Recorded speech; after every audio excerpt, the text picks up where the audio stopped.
ગમે એટલા અનુભવી હો, તમને ગમે એટલા વર્ષોનો ત્યાંનો એક્સપિરિયન્સ હોય, આમ છતાં પણ સિંહો એ ખૂંખાર પ્રાણી છે અને એ ગમે ત્યારે હુમલો કરી શકે છે.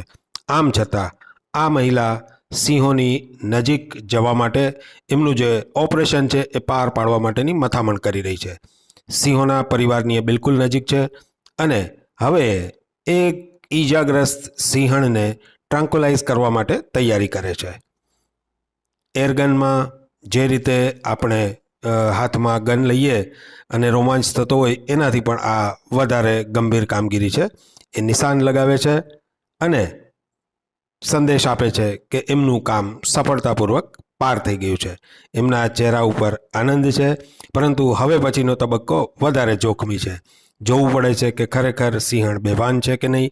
જુઓ, આટલી નજીક જવું એ કેટલું ગંભીર અને ડરાવનું હોઈ શકે છે, પરંતુ એમનું નિશાન બરાબર હતું અને એમના અનુભવના આધારે એમને લાગ્યું કે સિંહણ ખરેખર જ બેહોશ છે.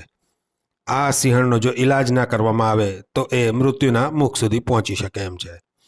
આપણે વાત કરી રહ્યા છીએ રેસ્ક્યુ ટીમની અને એ મહિલા છે રસીલાબેન વાઢેર. પૂરા વિશ્વમાં એમના કામગીરીની સરાહના થઈ છે અને એમને ગીરની સિંહણની ઉપમા પણ વડાપ્રધાને આપેલી છે.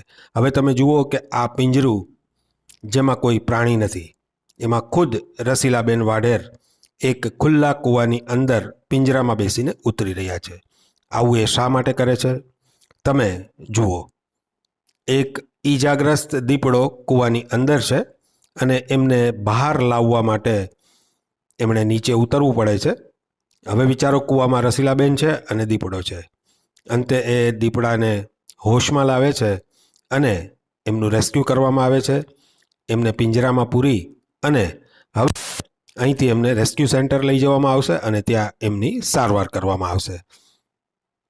દીપડાને તો એમની સારવારની ખબર નથી, પરંતુ આ એમના માટે જીવન રક્ષક અભિયાન હતું. રસીલાબેન ગીરમાં પ્રથમ મહિલા રેસ્ક્યુ ફોરેસ્ટર છે. The lion queen of India તરીકે જેમને સરાહના કરવામાં આવે છે, એવા રસીલાબેનને ચેલેન્જવાળી કામગીરી ગમે છે.